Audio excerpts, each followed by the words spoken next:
I think I am going now. I think I did that correctly. Yes, I did. Okay.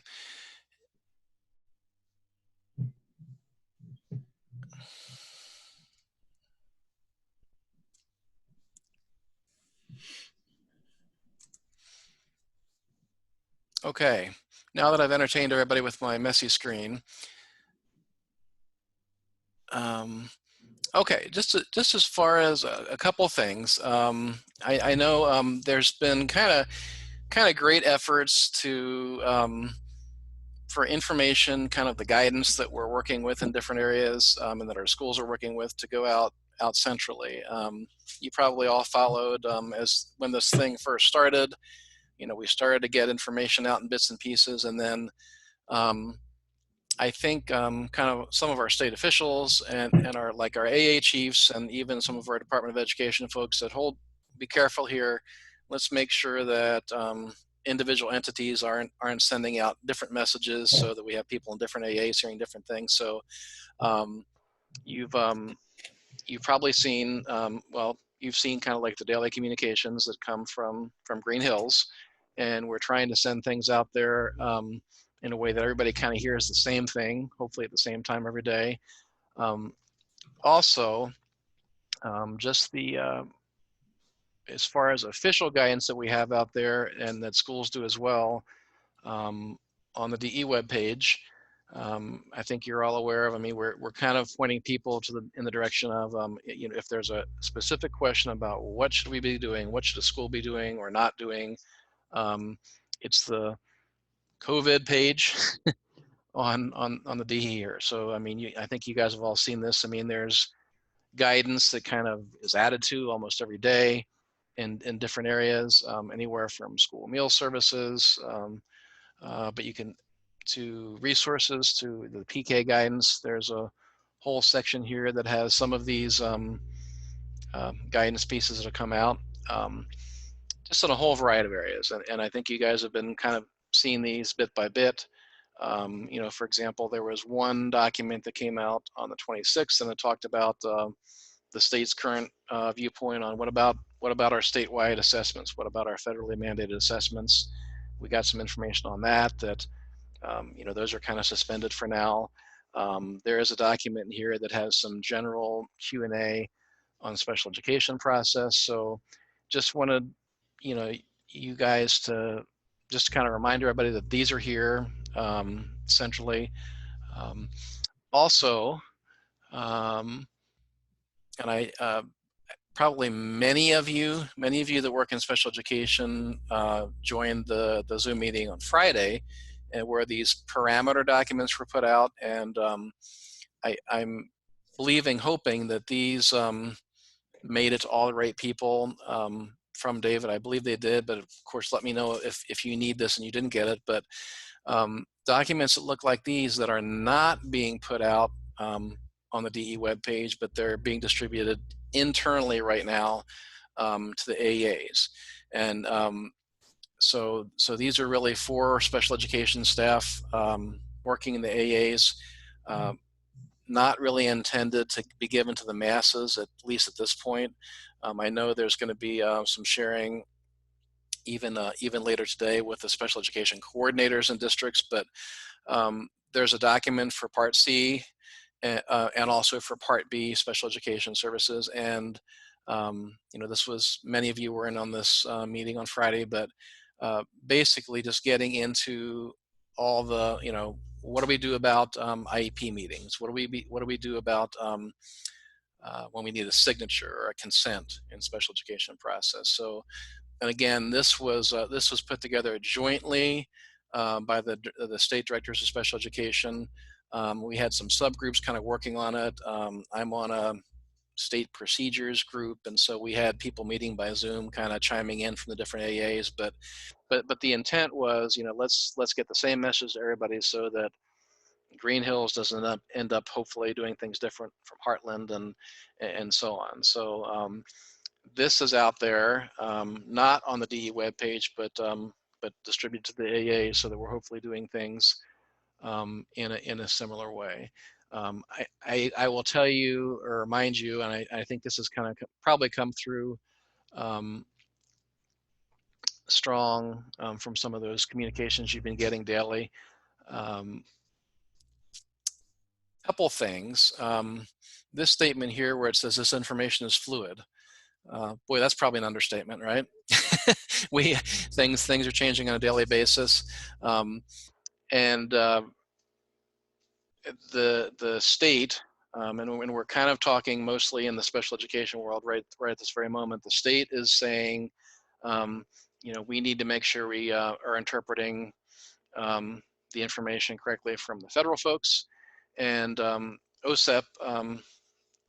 That federal special education group, they put out some guidance very early on in this crisis about special education, and it read, at least to a lot of people, and I kind of agree with this, that it kind of read, kind of caution, and it was kind of like a lot of be careful if you offer special education to students, because that may not be appropriate, for that individual student's needs, and also this issue of equity. Be careful. What if you're offering services and some students can't access those services? So that kind of put, I feel that kind of put people, districts and AAs in a position of kind of almost being frozen, like, got to be careful because, we want to make sure we're equitable and we're meeting needs. And so we kind of got into this state of, well, we're not going to offer services that are required or regular, but rather we're going to offer resources and support. So I think all of you saw, and many of you were involved in contributing to this AA webpage that kind of put resources out there for teachers in all the different areas, literacy, math, and science, and even kind of in assistive technology and some special education support. So that went out there and was shared with the districts, saying, hey, you can make this available to families as you see fit as some resources. But so that came out, and then OSEP gave additional guidance that some of you guys may have followed, and it read to many people as a little bit of a flip flop, because it said, and it almost read as a little bit of a chiding, saying, we're surprised that districts, I mean, this is kind of in the country, this is not just directed to Iowa, are using this opportunity, using this situation to not provide services to kids. So it was almost saying, there are some of these nuances in the law that might make you want to be careful about providing services, to kids because of equity, but don't let you stop that. Don't let that stop you. So the districts are kind of interpreting that right now. But what we do know is the only, really the only two systems in Iowa that were automatically approved to offer fully online instruction. Most of you are aware of this. There's two schools. One of us is our own CAM district that offers the Connections Academy. They are fully authorized to provide a completely online education. So the students attending in those two entities are right now business as usual. That wasn't so a week ago. In fact, the CAM Connections Academy program closed along with their resident district CAM, but then they made the decision through state guidance to reopen literally just today. So they're proceeding business as usual, and so the special education services would also go on business as usual, meaning, and for example, there's a handful of kids in that program that were already getting virtual speech services and things like that, and those will continue. But most of our districts aren't there yet, but they've been provided with an opportunity to, there's kind of an option out there right now where they can apply for an expedited process to get permission to offer online education, and some of them may apply to do that. But with all that talking, I'm sorry about that. This next statement is kind of important. What we're doing in special education, and for that matter, in the gen ed world, we're taking the lead from our local district on whether or not, for what we're going to do. So if District A gets this rapid approval to go online, and they say we're going to go full steam, we're going to go for it right now, then we would take the lead, and we would have to figure out a way, how are we going to provide our necessary services along with that. But we're kind of taking this position right now, right today, that we're going to take the lead from the local districts on how we do that. So that is what is happening. That could lead to a lot of questions, but let me just say it, what questions do you have about that? Anybody, or maybe things you're hearing out there, do you have districts that have asked you for certain things and you're not sure whether you should be participating? Maybe, what's the buzz out there from some of you guys? Have you run into any roadblocks with this kind of fluid situation we're in?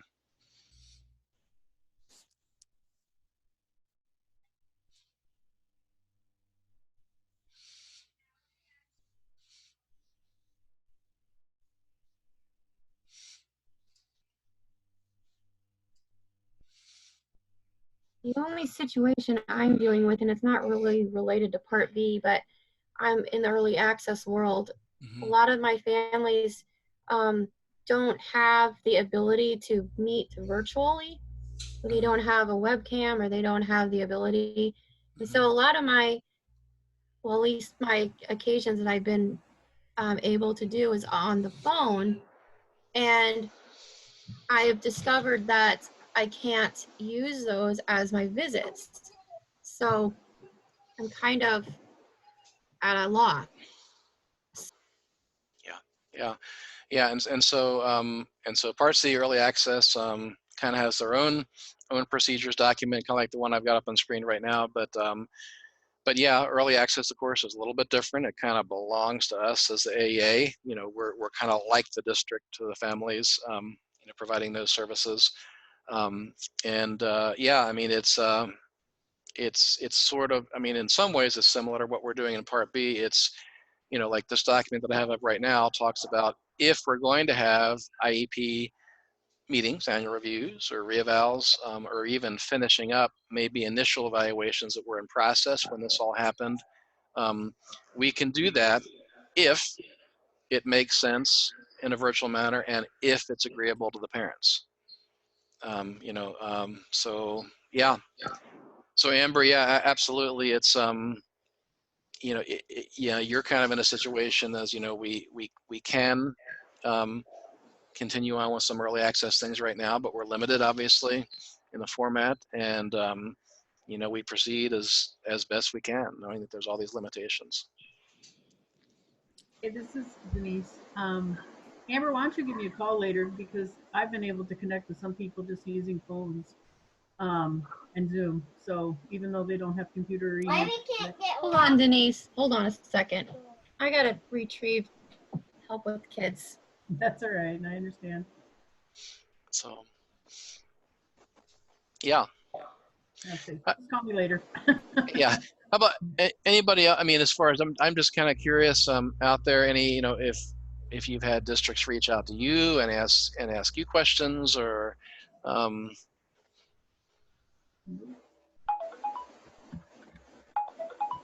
Ron, I haven't had families or districts reach out, but we had some kids that were in the works for doing suspect disabilities and transition planning meetings, as well as IEP meetings. And I reached out to the team, which would be the teacher and the, besides myself, it would be the teacher and the principal, and then the AEA staff that works in the district. And they all were agreeable to meeting. So we're going to hold our IEP meeting this Thursday by Zoom. And the parent was able to download Zoom onto their phone. So that's how we're going to do that. And we are not having any suspect disabilities signed, because we don't know. And unless something changes with what Angie, I heard Angie's message last week, but I don't know. I guess I need to be clear on that, whether we go forward. At this point, I'm not having any disability suspects signed. It's hard to get that assessment done. Yeah. So, and that, I'm just kind of scrolling here too. I mean, so yeah, even, you know, it, so your scenario is similar but different, so we have the scenario, what if a parent requests an initial evaluation? Um, we almost have this little, almost like a script of things to say to them. Uh, but you can Right. see some of that. If we do suspect disability, we can take a couple of things. So um, if we say yes, we suspect a disability based on what we know, um, we could seek consent for evaluation in this kind of some of these kind of alternate ways. Um, but it has to be mutually agreeable, and it has to be if it's possible. It may not be possible for to collect the information we need in some cases, and so that it ends up being on hold, which is, I know, a very unsatisfactory kind of a thing, because we don't know how long schools are going to be closed. There's just so much unknown. Right. But yeah. Well, it does look, though, to be more open to that than it was a week ago. Because a week ago, it was the only people that maybe we could do evaluations on were kids that had a known condition. And the 25% delay kiddos we weren't supposed to touch. But now it says, looks like we can if we can get enough information. Right. Yeah.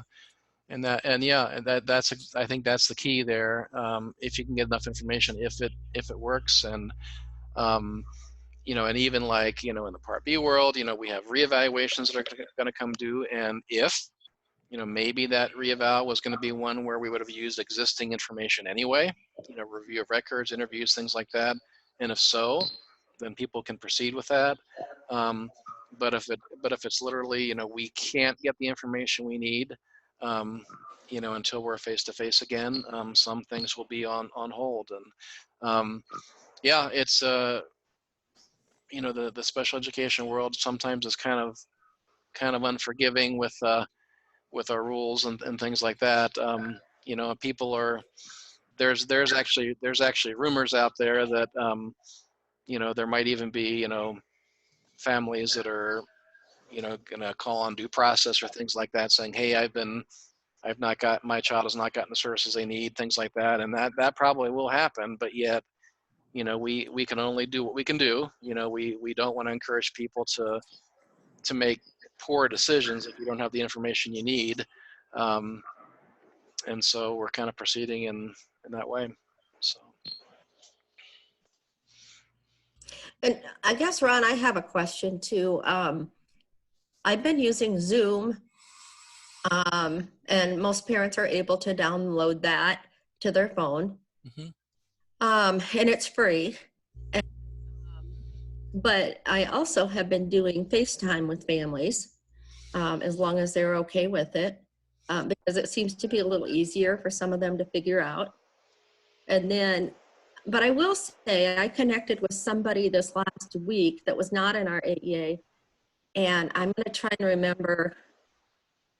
I can't remember. I'll see if I can, while we're still on, see if I can see what the name is of the thing. But you set it all the way up on your end, and then all the parent has to do is click on the yes, I'll do it, and then it opens up to it automatically. Mm-hmm. It was a lot easier than Zoom is. Okay.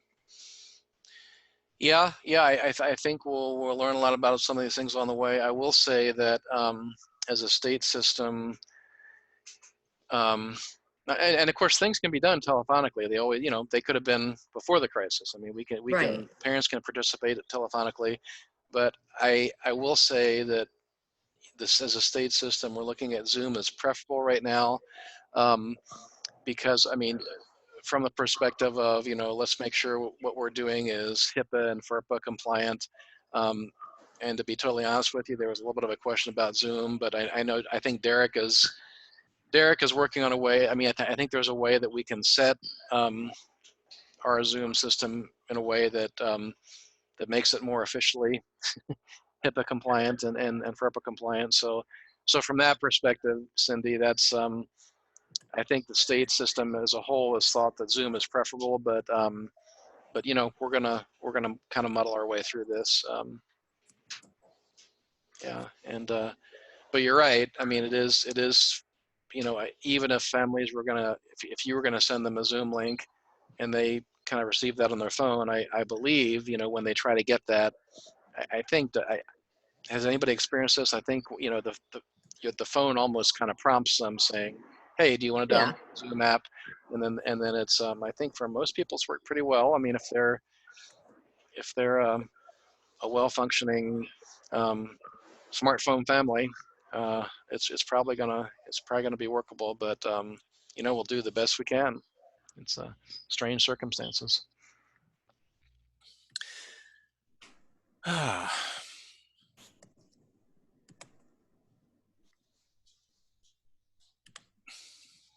The guidance that we were given even this morning was that we need to wait for districts to reach out to us. But is it okay if we are working with individual teachers that reach out to us as far as suggestions for tools or that kind of stuff? I know Sarah spent a lot of time with Harlan right before they or right after they closed, getting them ready with Google Slides and that kind of stuff. So do we have to wait for something from a superintendent or a principal, or is it okay if we work with individual teachers? I think the answer is yes. You can feel free to work with individual. If an individual teacher contacts you and say, "Hey, do you have an idea for this, or do you have an idea for that?" I think that's fine to do that. I think the bigger caution was we weren't wanting to be in a situation where we're encouraging or telling a teacher you should be doing services, you should be doing this, but helping teachers with what they are doing, I think is fine. I think it's fine. Yes.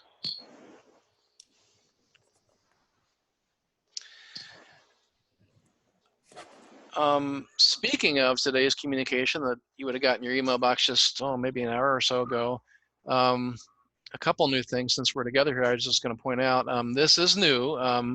You probably saw, or you will see that there is a schedule on there where so this is new. There's this idea that we can open up the offices for short periods of time. There's kind of 1 hour time slots that people can sign up for to access an office. I can pull the sheet up here just so you can see what that looks like. Just some general parameters there about how to do an office visit. It's not you can now go to the office and spend your days there. It's you can sign up for a time honoring social distancing to go and maybe pick up some materials that you need, or maybe do some printing, or those kinds of things. So you'll see, so here's Avoca. It's just oh, Karen has already signed up. Look at that. She's gonna start her April Fool's Day stopping in the office. So yeah, this is new, and it was just so the communication was starting on Wednesday, for the next week. People can do this. So I wanted to talk about that, just that that's available now.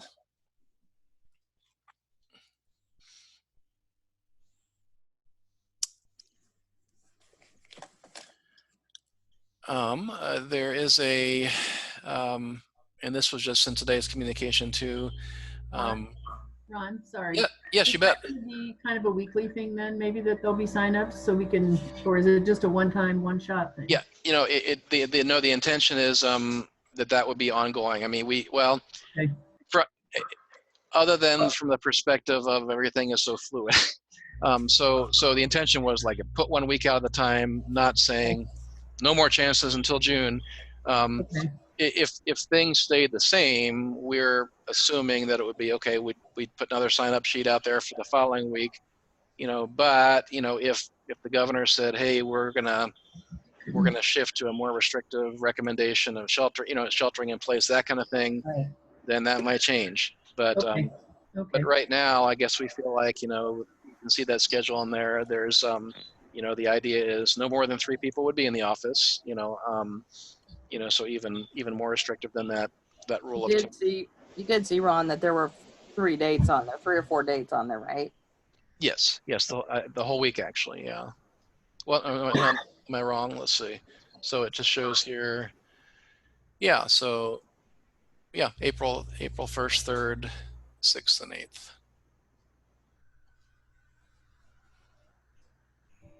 Yeah, but so the original question, it wasn't it's not the idea that this is it, Okay. but you know, if But something yeah, if something should change with like the state recommendations, then that may be different, you know. yeah, yeah. So yeah, Thank you. bet. Let's see. There were a few more announcements on there too. You should get an invite to a AA connection chat. So kind of like a modified version of what was going to be the staff chat meetings, but that's going to be potentially kind of a large group, kind of a meeting, and that would be directly with Dr. Hawes, and that's April 1st at 9:30. So you should get kind of the invite to that, I believe, tomorrow.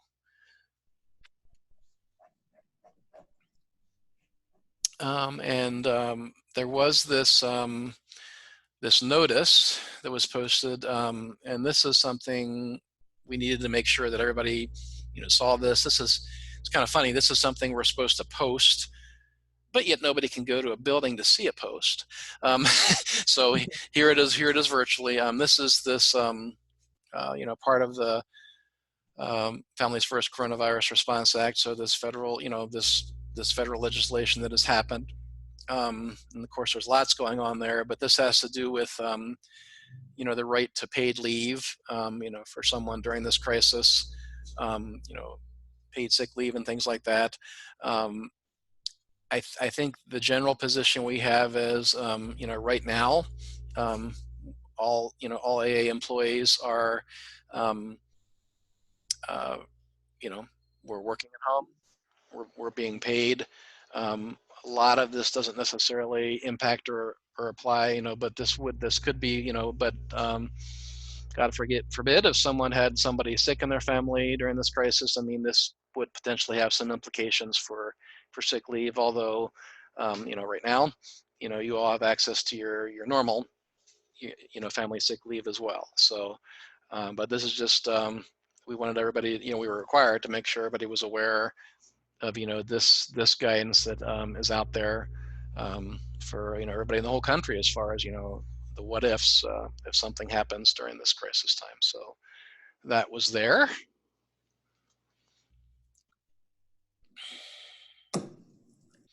Okay, so just a few things in that most recent communication.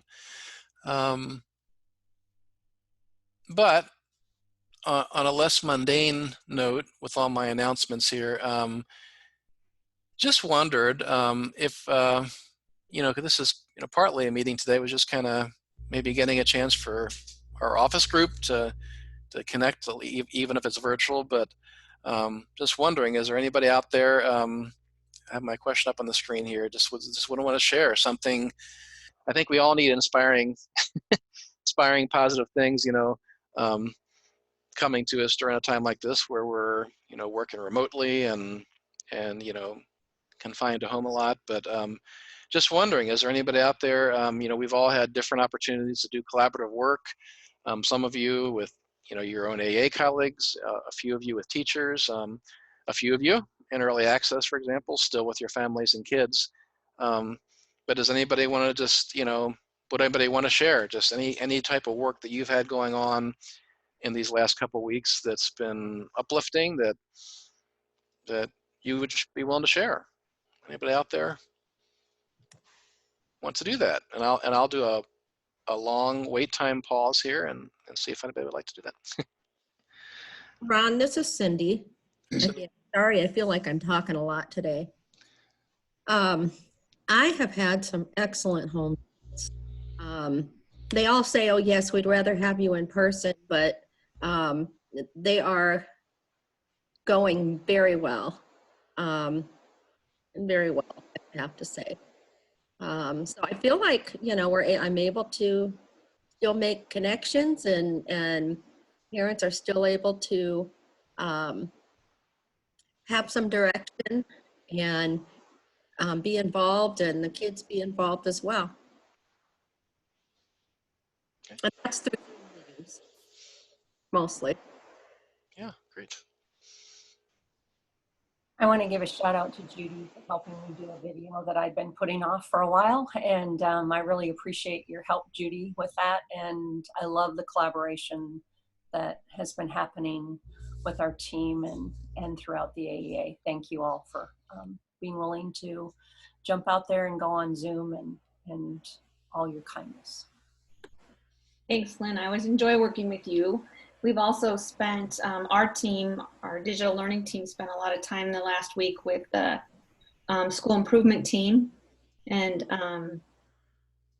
so we're all learning from each other and building some online classes for our own people, so that those of us that provide professional development can continue to do so, but move our professional development from face-to-face to online. So I really appreciate the input and the willingness of the school improvement team to teach us, and vice versa for us to support them in any way that we can. It's been great.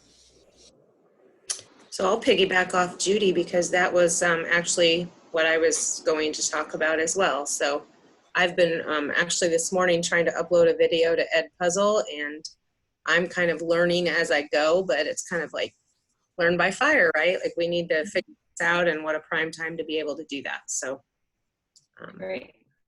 hasn't been easy, but it's been a lot of learning for sure.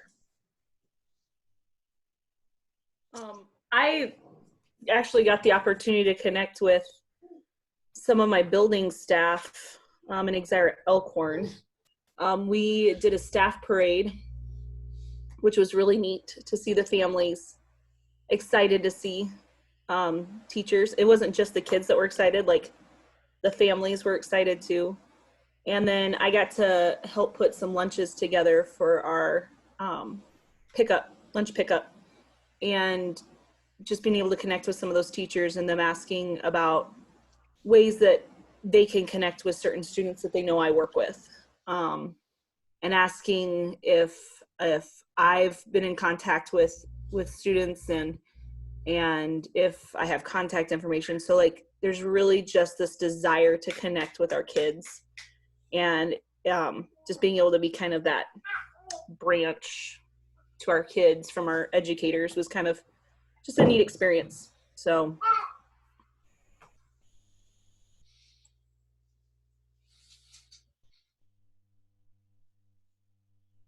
to piggyback off of what Amanda said, this morning the AHSTW teachers staff came through and did a parade of teachers as well. And I got tears in my eyes because I don't know why, but it was just like, it was just joyful, or sadness, I'm not sure, but it was emotional. The kids had a good time, and it was also neat I saw a few, at least one AA staff, Miss Casey Bryant. She went through, and my little guy who gets speech services from her, he was excited to see her. So it was really neat to see the teachers. But I guess from another perspective is, I'm actually getting more in touch with what is going on in the schools, because in my world I do early access, and once they turn 3, I don't really touch foot in the schools anymore. So it's been interesting to see what Common Core, the different curriculum is going on, and the different learning apps that's out there for kiddos, and resources. So it's taken me back to my preschool days for sure for my little one. But I've been sleeping really good at night too, I will have to say.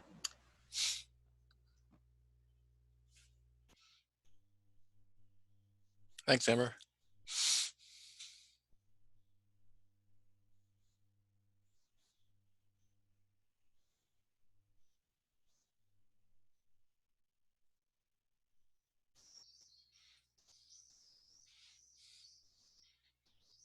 Anybody else?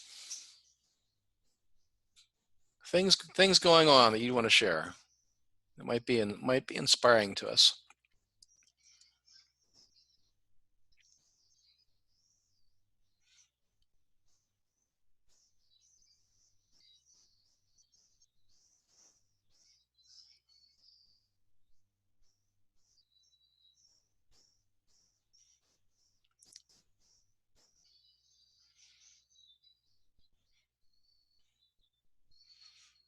Pretty quiet out there.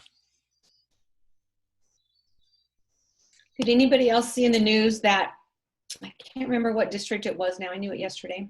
A district donated 13 brand new 3D printers to a group in Des Moines that is 3D printing masks for our first responders. They're 3D printing the headbands and the part that goes around their neck, and then they're using the old transparency sheets for the mask itself. I thought that was pretty awesome. Wow. Mm-hmm. So literally the overhead projector transparencies. Yeah, where they used to be in one sheet, with a little bit of white at the top and the bottom. That's what they're inserting into the plastic part of the headband and use that as a face shield. Wow. So Tons of those sitting around in places. We should be gathering those up and getting them to people. see, Yeah. a lot of us in this meeting did a lot of overheads in our time, didn't we? Others of you are like, what's an overhead? All of you younger people out there, but no. But yeah, I mean, do they even make them anymore? Maybe not. Maybe it's a good way to use up the old ones anyway. Absolutely, yeah. Well, cool. That is neat. I had I thought you were going to say I think it might have been from Italy. I think weren't there? I mean, this is probably professional groups, but I think that they were using 3D printing to make valves for respirators and things like that. I think some of that's going on out there, but yeah, there's a file, an STL file that you can download and print on your own printer, and it takes about 2 hours. But it's the mask, and then they have to buy, of course, the filters that go in them. But you can wash the plastic part, the outside part, and then just get those filters that go in there. So yeah, those can be. So any of you that have a 3D printer at home, you can search and find that file and start printing those. Wow.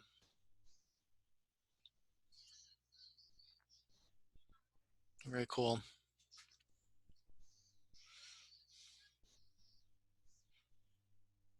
Others.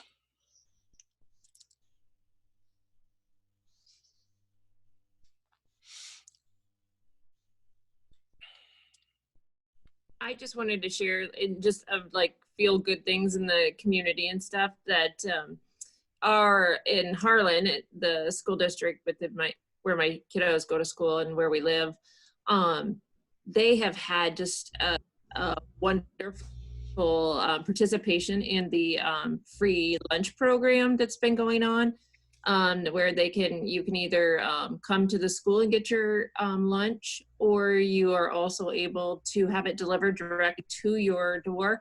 And last week, the district had posted that there were 350 home deliveries each day, and 100 plus of kiddos or families that come directly to the school to pick up the lunch, free lunch program. So I really just think that has, to me, that I thought that was pretty cool, that just behind the fact of who makes that happen, and then also that we are as a community utilizing that also. So I know I've shared it with many families of, this is for everyone, and it's not just school-aged children, it's birth to 18, and I've shared the phone number many a times, and lots of people are participating. So I really think that that's neat to see that people are able to participate.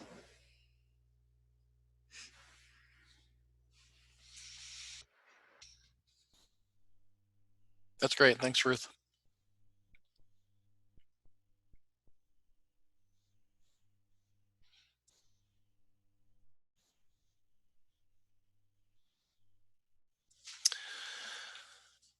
All right. Well, I wanted to mention too. I know in some of the communications, it was talked about, virtual office hours and things like that. But I think I added this to the email I had sent out to you all. Probably as I know some of you are gonna have some of these, super specific questions come out. What do I do in this scenario? What do I do in this scenario?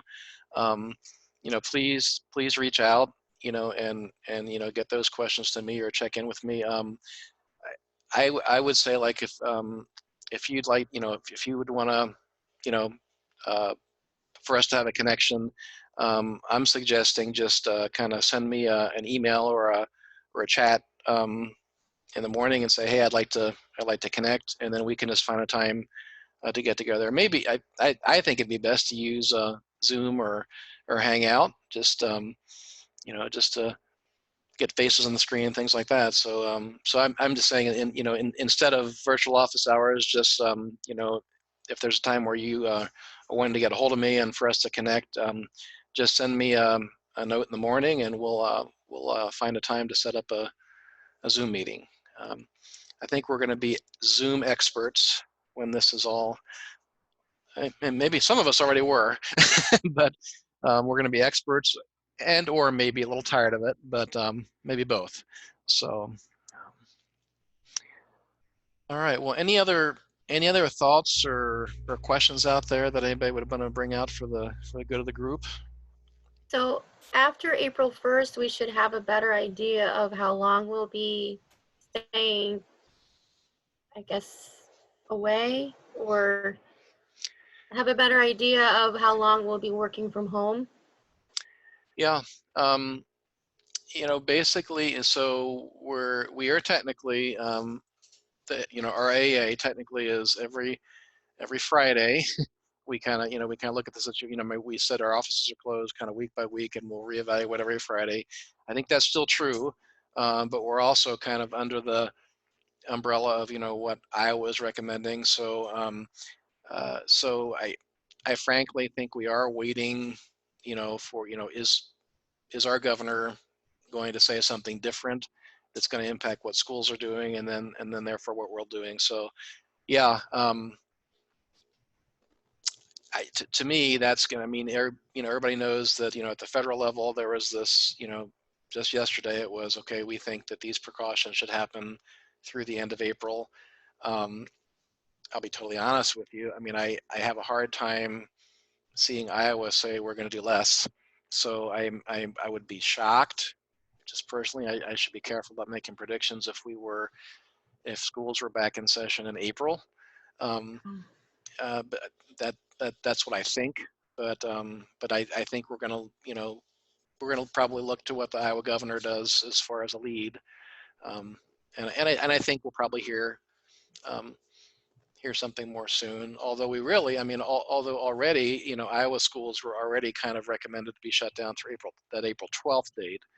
So I think we're kind of already under that, really, and I don't see us as a agency doing it. We're kind of that principle. We're following the lead of what the districts are doing and how we do it. Yeah. So, so yeah, it's that's where we are.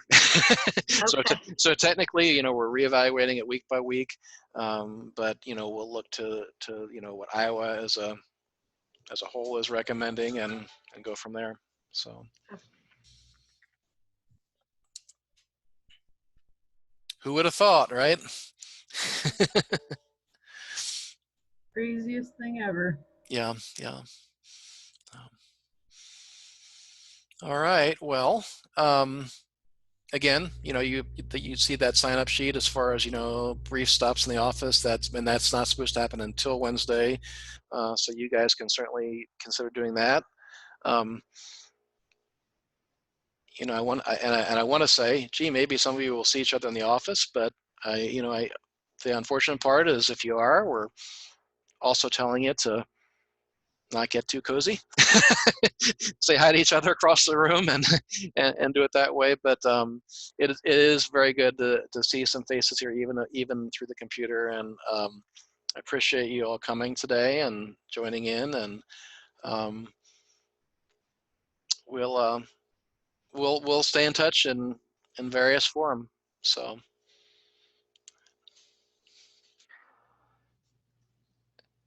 thanks, everybody. Have a good rest of the day. Thanks, Ron. Get outside Take care. into the sun, everybody.